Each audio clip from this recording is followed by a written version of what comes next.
आइए प्यारे बच्चों, मैं आपको आगे बताता हूं सह संयोजी यौगिक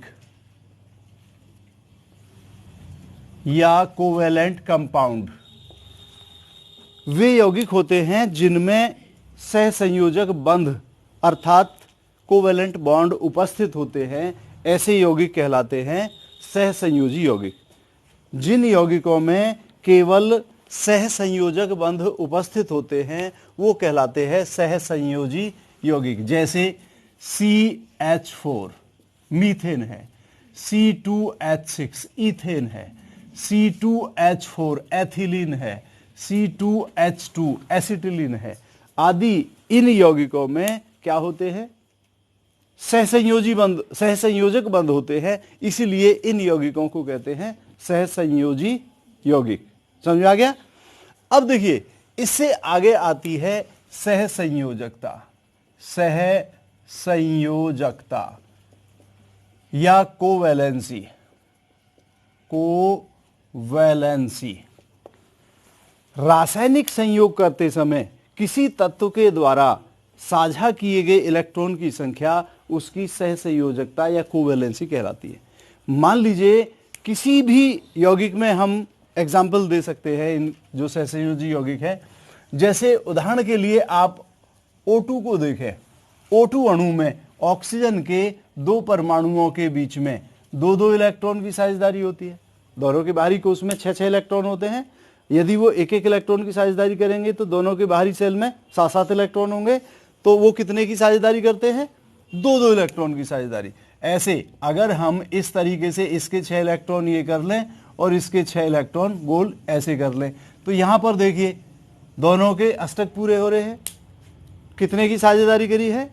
2 इलेक्ट्रॉन की, 2-2 इलेक्ट्रॉन की।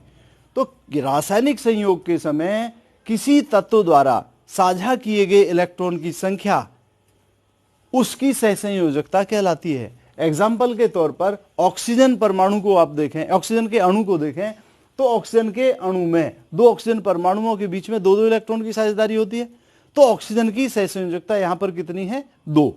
या हम कह सकते हैं कि जब तत्व जितने साझे के इलेक्ट्रॉन पेयर द्वारा जुड़े होते हैं उनकी संख्या उसकी क्या कहलाती है? सहसंयोजकता। क्लियर हो गया? आगे आएंगे आप उप सहसंयोजक बंध। उप सहसंयोजक बंध, कोऑर्डिनेट बॉन्ड। कोऑर्डिनेट बॉन्ड ये एक प्रकार का सहसंयोजक बंध ही होता है। अंतर क्या होता है कि जब किसी यौगिक में दो तत्वों के मध्य में 2 इलेक्ट्रॉन के द्वारा बना ऐसा रासायनिक बंध जिसमें दोनों इलेक्ट्रॉन उनमें से किसी एक ही तत्व के होते हैं, तो इस प्रकार बना हुआ बंध कहलाता है उप सहसंयोजक बंध या कोऑर्डिनेट बॉन्ड। कौन सा? 2 तत्वों के मध्य 2 इलेक्ट्रॉन के द्वारा बना ऐसा रासायनिक बंध जिनमें से वह दोनों इलेक्ट्रॉन किसी एक ही तत्व के होते हैं, वो बंध कहलाता है उप सहसंयोजक बंध या कोऑर्डिनेट बॉन्ड। उप सहसंयोजक बंध में एक तत्व के पास अपना पूर्ण अष्टक होता है और दूसरे के पास एक इलेक्ट्रॉन पेयर अर्थात 2 इलेक्ट्रॉन की कमी होती है। जिसके पास अपना पूर्ण अष्टक होता है वो तत्व एक पेयर उस दूसरे तत्व को दे देता है और बराबर का अधिकार भी रखता है। देने वाला तत्व दाता या डोनर और ग्रहण करने वाला तत्व ग्राही या एक्सेप्टर कहलाता है। इस बंध को कोऑर्डिनेट बॉन्ड के द्वारा रिप्रेजेंट, ये तीर के द्वारा, एरो के द्वारा रिप्रेजेंट करते हैं और ये एरो दाता से ग्राही की तरफ होता है। आपको बता रखा है अच्छी तरीके से। जैसे उदाहरण के तौर पर ये है ए बी कोई तत्व, ए बी में ए और बी, माना ए का इस तरीके से पूर्ण अष्टक है, 8 इलेक्ट्रॉन है और बी के पास 2 इलेक्ट्रॉन की इस तरीके से आवश्यकता है। तो ये ए अपना एक पेयर इसको दे देता है। साझे का ये इलेक्ट्रॉन पेयर इन दोनों के बीचों बीच होता है। ऐसे में दाता या डोनर ये है ए और ये ग्राही है यानी एक्सेप्टर है। तो कैसे लगेगा बॉन्ड? ए से बी की तरफ को इस तरीके से, ये कहलाता है उपसह संयोजक बंध। यदि परिस्थिति ऐसी हो कि ए और बी, ए के पास इस तरह देखिए ये 6 इलेक्ट्रॉन है और बी के पास अपना पूर्ण अष्टक है, तो ऐसी स्थिति में ये बी इसको 1 इलेक्ट्रॉन पेयर दे देगा। साझे का इलेक्ट्रॉन पेयर इन दोनों के बीच में इस तरीके से रहेगा। अब परिस्थितियां चेंज हो गई हैं। अब दाता कौन है? बी है और ग्राही कौन है? ए है। तो इस बंध को हम ऐसे दिखाएंगे, ऐसे में ये बी डोनर है और ए एक्सेप्टर है, तो ये क्या कहलाएगा? Coordinate bond. Coordinate bond. दूसरा एग्जांपल, जैसे अमोनियम आयन है। अमोनियम आयन, अमोनियम आयन में भी इसी तरह नाइट्रोजन के एक परमाणु से, आप ऊपर देखेंगे थोड़ा सा,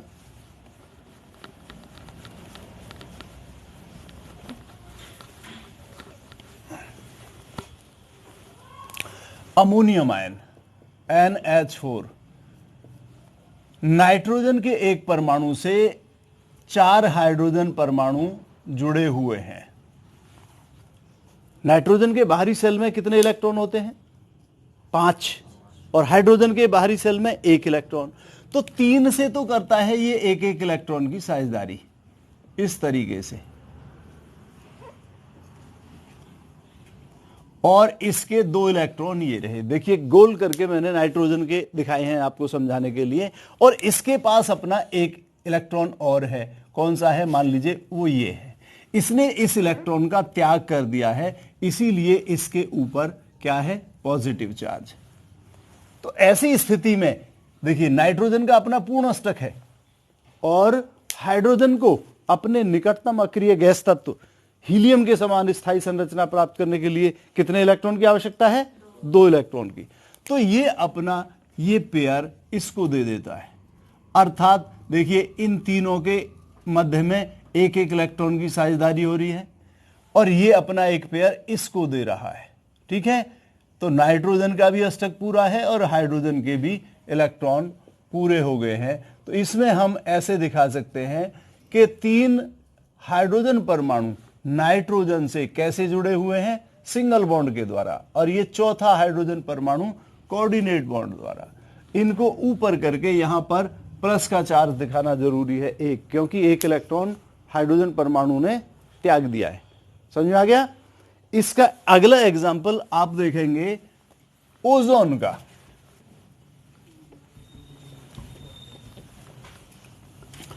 ओजोन फॉर्मूला है O3। ओजोन में ऑक्सीजन के 3 परमाणु होते हैं इस तरीके से। आप जानते हैं ऑक्सीजन के बाहरी सेल में 6 इलेक्ट्रॉन होते हैं, तो प्रत्येक के बाहरी सेल में 6-6 इलेक्ट्रॉन है। तो आप यहां पर देखेंगे अगर हम इसका 2, 2, 4 और 2, 6 इसको बनाएं क्रॉस वाले 2, 2, 4, 2, 6, इसके गोल वाले करके बना दीजिए 2 और 2, 4 और 2, 6। एक तरफ इधर या इधर 2-2 इलेक्ट्रॉन की साझेदारी करा दीजिए इस तरीके से। ये 2 इलेक्ट्रॉन इसके और ये 2 इलेक्ट्रॉन इसके। इसका अष्टक पूरा हो गया और इसका अष्टक पूरा हो गया। यहां देखिए 2, 2, 4, 2, 6 तो इसके और ये 2 इसके, अष्टक दोनों के पूरे हो गए। लेकिन इसके केस में क्या है? इसके पास अभी 6 इलेक्ट्रॉन है, एक पेयर की आवश्यकता है। तो जहां कहीं भी इस तरह की कंडीशन हो कि एक के पास अपना अष्टक पूरा है और दूसरे के पास 2 इलेक्ट्रॉन की आवश्यकता है, तो वहां कौन सा बंध लगेगा? Coordinate bond. तो ये अपना एक पेयर इसको दे देगा इस तरीके से, और इसका भी अष्टक पूरा और इसका भी अष्टक पूरा। कैसे दिखाएंगे करके कि इन दोनों के बीच में ये और ये डबल बॉन्ड है, 2-2 इलेक्ट्रॉन की साझेदारी हो रही है। ये जो तीसरा ऑक्सीजन परमाणु है ये कोऑर्डिनेट बॉन्ड के द्वारा जुड़ा हुआ है। अगर आपने स्ट्रक्चर ऐसे बना दी कि साझेदारी इधर हो रही है, डबल बॉन्ड इधर कर दिया, तो वो गलत होगी। उसी के समकक्ष बनाए, समझ आ गया? तो ये हो गया आपका कोऑर्डिनेट बॉन्ड के एग्जाम्पल बहुत हो गए। अब आगे आएंगे आप उपसह संयोजी यौगिक। उपसह संयोजी यौगिक यानी कोऑर्डिनेट कंपाउंड।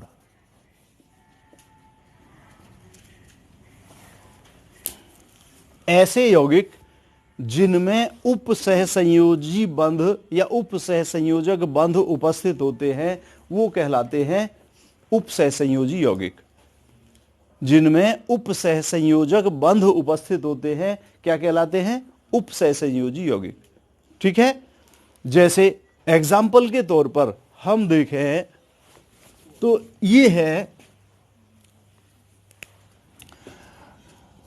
K4FeCN का होल 6। ये है potassium ferrocyanide. Next example K3FeCN का होल 6। ये है पोटेशियम फेरिसाइनाइड। नेक्स्ट है NaAgCN का होल 2 सोडियम अर्जेंटोसाइनाइड। अन्य एग्जाम्पल में आप इसको भी, ओजोन को भी कर सकते हैं, अमोनियम आयन का भी एग्जाम्पल दे सकते हैं कोऑर्डिनेट बॉन्ड होने के कारण। अब आप यहां समझेंगे आगे उपसह संयोजकता। उपसह संयोजकता या कोऑर्डिनेट वैलेंसी।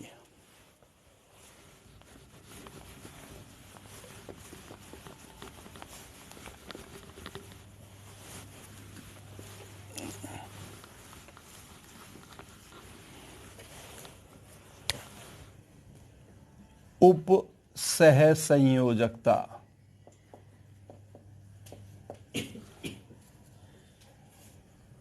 Coordinate valency.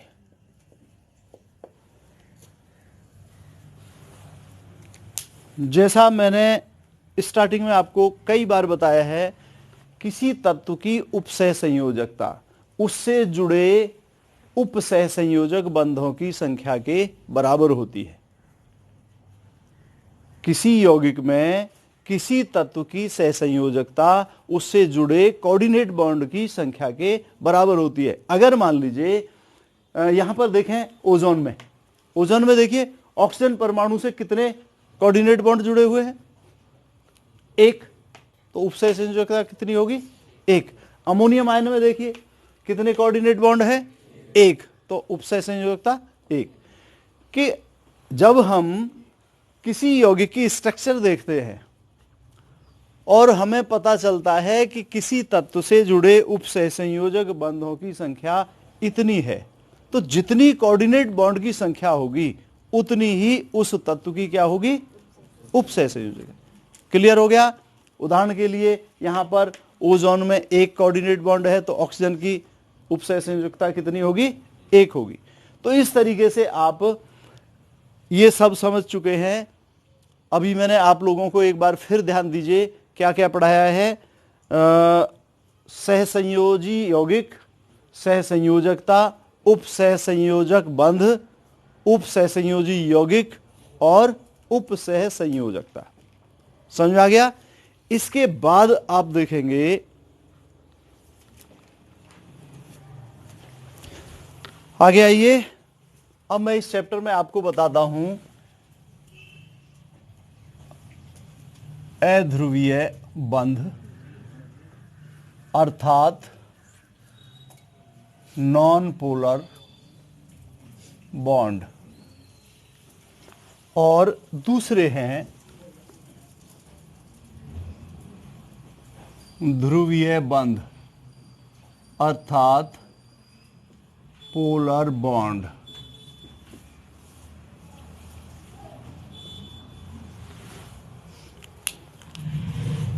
देखिए अभी पिछले वीडियो में मैंने आपको समझाया था कि सहसंयोजक बंध 3 प्रकार के होते हैं। सहसंयोजक बंध अर्थात कोवेलेंट बॉन्ड कितने प्रकार के होते हैं? 3 प्रकार के, सिंगल बॉन्ड, डबल बॉन्ड और ट्रिपल बॉन्ड। आवेश की दृष्टि से कोवेलेंट बॉन्ड अर्थात सहसंयोजक बंध 2 प्रकार के होते हैं। नंबर 1 है अध्रुवीय बंध और नंबर 2 ध्रुवीय बंध, नॉन पोलर बॉन्ड और पोलर बॉन्ड। ध्यान से समझेंगे, नॉन पोलर बॉन्ड कौन से होते हैं? वे बंध, वे सहसंयोजक बंध जिनमें बिल्कुल भी आयनिक लक्षण या आवेश नहीं होता है, वो कहलाते हैं नॉन पोलर बॉन्ड या अध्रुवीय बंध। जितने भी समपरमाणु अणु होते हैं अर्थात एक समान परमाणुओं से बने होते हैं, जैसे H2, Cl2, Br2, N2, O2, I2, एक जैसे परमाणुओं से बने हुए हैं, इनको कहते हैं होमोजीनस एटम, समपरमाणु अणु। इन सब में नॉन पोलर बॉन्ड होते हैं। क्यों होते हैं नॉन पोलर बॉन्ड? क्योंकि ये एक समान परमाणुओं से मिलकर बने होते हैं, इसलिए साझे का इलेक्ट्रॉन पेयर इन दोनों के बिल्कुल बीचों बीच स्थित होता है। क्यों होता है बीचों बीच स्थित? क्योंकि एक जैसे परमाणु हैं, तो उन दोनों परमाणुओं की जिनमें साझे का इलेक्ट्रॉन पेयर, जिनके बीच में साझे का इलेक्ट्रॉन पेयर है, उन दोनों ही तत्वों की इलेक्ट्रोनेगेटिविटी अर्थात विद्युत ऋणात्मकता एक समान है। उदाहरण के लिए आप देखें, जैसे H2 अणु है, H2 अणु में हाइड्रोजन के 2 परमाणुओं के मध्य में साझे का इलेक्ट्रॉन पेयर होता है। यह साझे का इलेक्ट्रॉन पेयर दोनों के बिल्कुल बीचों बीच मध्य स्थित होता है। अब क्यों होता है दोनों के बीचों बीच स्थित? क्योंकि दोनों परमाणु किसके हैं? हाइड्रोजन के। उन दोनों की इलेक्ट्रोनेगेटिविटी बिल्कुल एक समान है और इलेक्ट्रोनेगेटिविटी एक समान होने के कारण वो बिल्कुल बीचों बीच स्थित है। जितनी शक्ति के साथ ये हाइड्रोजन परमाणु साझे के इलेक्ट्रॉन पेयर को अपनी तरफ आकर्षित कर रहा है, ठीक उतनी ही शक्ति से ये हाइड्रोजन परमाणु अपनी तरफ को आकर्षित कर रहा है। तो हम ऐसे दिखाएंगे इसको कि इसके ऊपर किसी भी प्रकार का आवेश उत्पन्न नहीं होता है। इसी तरीके से Cl2 में, Cl2 अणु में क्लोरीन के 2 परमाणु हैं, इनमें भी साझे का इलेक्ट्रॉन पेयर, क्लोरीन के बाहरी सेल में 2-2 इलेक्ट्रॉन होते हैं, एक इलेक्ट्रॉन की क्लोरीन के बाहरी सेल में 7-7 इलेक्ट्रॉन होते हैं। जब ये एक इलेक्ट्रॉन की साझेदारी करेंगे तो कितना हो जाएगा? 8-8 इलेक्ट्रॉन हो जाएंगे। तो ये जो साझे का इलेक्ट्रॉन पेयर है इन दोनों के बिल्कुल बीच में स्थित होता है। क्यों होता है? क्योंकि दोनों परमाणुओं की इलेक्ट्रॉन पेयर को अपनी ओर आकर्षित करने की जो क्षमता है वो बिल्कुल बराबर है, इसलिए इनके बीच में किसी भी प्रकार का कोई आवेश उत्पन्न नहीं होगा। एक बार फिर सुन लीजिए अध्रुवीय बंध को। वे सहसंयोजक बंध जिनमें बिल्कुल भी आवेश या आयनिक लक्षण उपस्थित नहीं होते हैं, वह कहलाते हैं अध्रुवीय बंध या नॉन पोलर बॉन्ड। जितने भी समपरमाणु अणु होते हैं, जैसे H2, Cl2, Br2, I2, N2, O2, इन सब के मध्य में नॉन पोलर बॉन्ड उपस्थित होते हैं, क्योंकि इनमें साझे का इलेक्ट्रॉन पेयर दोनों परमाणुओं के बिल्कुल बीचों बीच स्थित होता है। क्यों होता है बिल्कुल बीचों बीच स्थित? क्योंकि इन दोनों परमाणुओं की साझे के इलेक्ट्रॉन पेयर को अपनी ओर आकर्षित करने की क्षमता, जिसको इलेक्ट्रोनेगेटिविटी कहते हैं, वो बिल्कुल समान होती है, इसलिए ये बीचों बीच स्थित होता है और इसी कारण इनके ऊपर किसी भी प्रकार का आवेश नहीं होता। अब आप समझेंगे पोलर बॉन्ड या ध्रुवीय बंध। वे सहसंयोजक बंध जिनमें आंशिक आयनिक लक्षण या आवेश होता है वो कहलाते हैं पोलर बॉन्ड या ध्रुवीय बंध। जितने भी हेटेरोजीनस एटम होते हैं अर्थात विषम परमाणु अणु होते हैं, अलग अलग तत्वों के परमाणुओं से बनने वाले अणु कहलाते हैं विषम परमाणु अणु। उन सब में क्या होते हैं? पोलर बॉन्ड होते हैं।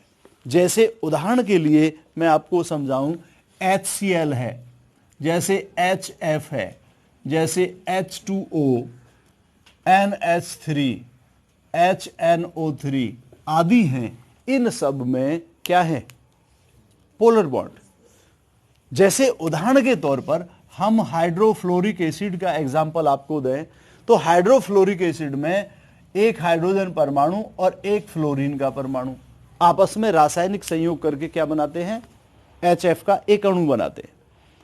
इनमें हाइड्रोजन के बाहरी सेल में 1 इलेक्ट्रॉन और क्लोरीन के बाहरी सेल में 7 इलेक्ट्रॉन, दोनों 1-1 इलेक्ट्रॉन की साझेदारी करते हैं। इसके बाहरी कोश में अपने निकटतम अक्रिय गैस तत्व के समान 2 इलेक्ट्रॉन हो जाते हैं और इसमें 8 इलेक्ट्रॉन पूरे हो जाते हैं। लेकिन ध्यान करना, साझे का जो ये इलेक्ट्रॉन पेयर होता है ये दोनों के बिल्कुल बीचों बीच ना होकर फ्लोरीन परमाणु की तरफ को खिसक जाता है। क्यों खिसक जाता है? क्योंकि हाइड्रोजन की तुलना में फ्लोरीन की इलेक्ट्रोनेगेटिविटी अधिक है, इलेक्ट्रॉन पेयर को अपनी तरफ आकर्षित करने की क्षमता अधिक है, जिसके कारण साझे का ये इलेक्ट्रॉन पेयर फ्लोरीन की तरफ खिसक जाता है, जिसके कारण फ्लोरीन के ऊपर पार्शियल नेगेटिव चार्ज और हाइड्रोजन परमाणु के ऊपर पार्शियल पॉजिटिव चार्ज आ जाता है।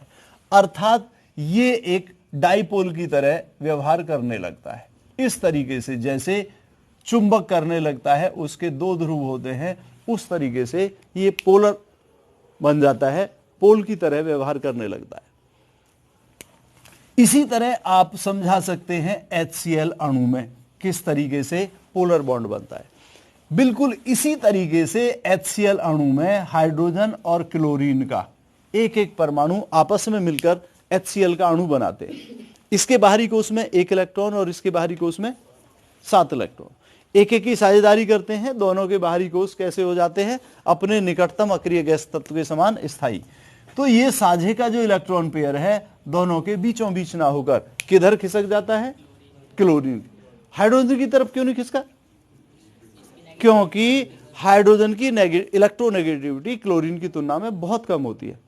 अधिक किसकी होती है? क्लोरीन की। इसलिए वो क्लोरीन की तरफ चला जाता है, जिसके कारण क्लोरीन परमाणु के ऊपर पार्शियल नेगेटिव चार्ज और हाइड्रोजन परमाणु के ऊपर पार्शियल पॉजिटिव चार्ज। अर्थात इन दोनों के मध्य में इस तरीके से आंशिक आवेश उत्पन्न होने के कारण ये एक डाइपोल की तरह व्यवहार करने लगता है। तो ये जो बंध है, देखिए वैसे तो देख रहे हैं आप सिंगल बॉन्ड है, लेकिन कैसा है सिंगल बॉन्ड? ध्रुवीय यानी पोलर। तो ये है पोलर कोवैलेंट बॉन्ड। तो अभी मैंने आपको स्पष्ट किया है कि सहसंयोजक बंध आवेश की दृष्टि से 2 प्रकार के होते हैं, एक तो नॉन पोलर बॉन्ड और दूसरे पोलर बॉन्ड। समझ आया? अब यहां से आगे आप देखेंगे